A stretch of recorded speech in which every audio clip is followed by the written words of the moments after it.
Hello students, now I am going to describe the rise of Napoleon.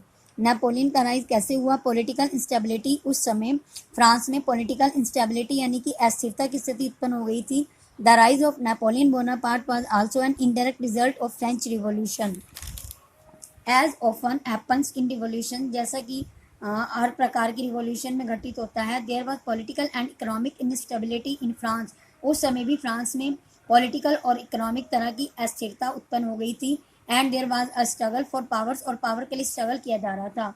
New constitution, after a fall of Jacobin government के की असफलता के बाद a new constitution was introduce, एक नया कॉन्स्टिट्यूशन अस्तित्व में आया या इंट्रोड्यूस हुआ। It provided for two elected legislature council and a directory, और उस समय लेजिस्लेचर काउंसिल और डायरेक्टरी सामने आई। And executive made up of 5 members, और 5 मेंबर्स की एक्सिक्यूटिव बनाई गई। However the directors often clashed with the legislative council who was sought to dismiss them.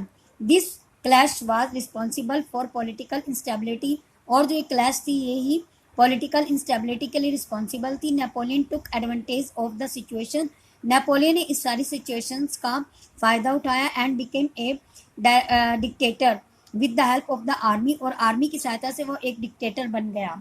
Napoleon as the emperor of France, अब Napoleon France का emperor बन गया। In 1804 Napoleon declared himself the emperor of France.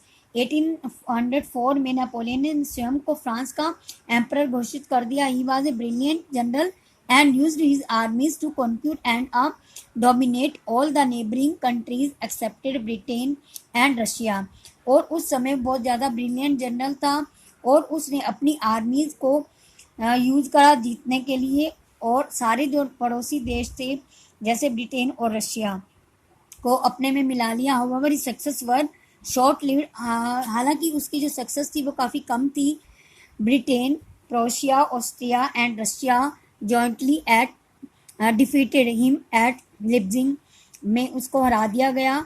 And again eight Waterloo, और फिर से उसको Waterloo के युद्ध में इन 1815 में हरा दिया गया। He was captured and sent as a prisoner to the island of Saint Helena where he died in 1821। 1815 में जब उसे वाटरलू के युद्ध में हरा दिया गया था, उसके बाद उसको बंदी बना लिया गया था, और आइसलैंड में सेंट हेलेना के आइसलैंड में उसको प्रिजनर बना लिया गया था, कैदी बना लिया गया था, जहाँ पर उसकी 1821 में मृत्यु हो गई थी। Thank you, have a nice day.